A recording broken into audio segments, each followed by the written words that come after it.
Well, happy Friday. I'm the Rules and Regs Chick, and we have been visiting and looking into investigations. And we talked about what to do when you receive the report and what employee and labor relations role or whoever's conducting the investigation, some best practices. We also talked about what to do when there are conflicting reports and how to look at the evidence and determine next steps. And then we talked about the labor partner and how they fit into this process if the person who's being questioned asks for labor representation. And then we talked about looking at all the information. But the one thing we didn't talk about was what to do with all of that. Now, depending on your employer, if you're conducting the investigation, they like a summary. And they would ask for you to give the highlights of the investigation. And you should do that because they asked for it. But you should also create the documentation trail that goes with that summary report.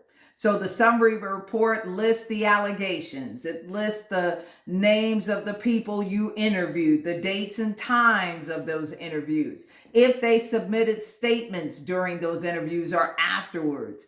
And then it should also include your whole investigation file should also include the questions and answers that you talked to the person that you were talking to, the accused, the witnesses, etc. Any phone calls and a summary of those phone calls with IT or whoever else that you met with to get to the bottom of things.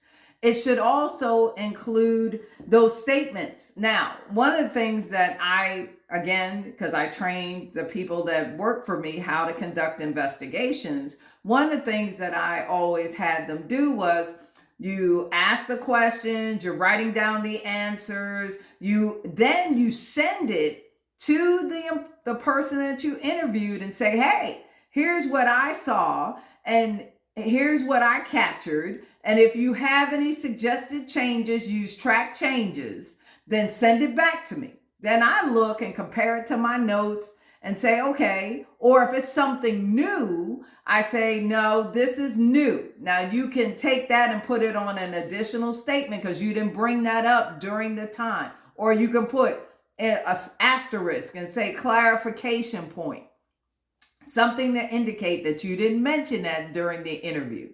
Then you guys go back and forth. And then once you get the final version, you save it as a PDF, send it to that person, have them sign that I acknowledge that this is my final statement. They sign it and send it back. That goes in the file, right? And then you have this big hunk of stuff that you're now going to hand off to the supervisor or whoever's going to take the next steps. And it's important that that file is thorough. Can't stress that enough.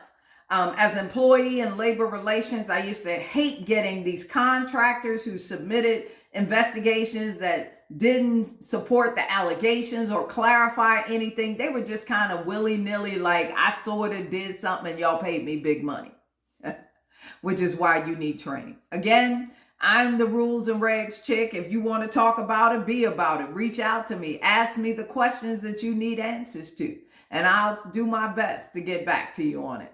Thank you, and my contact info will follow.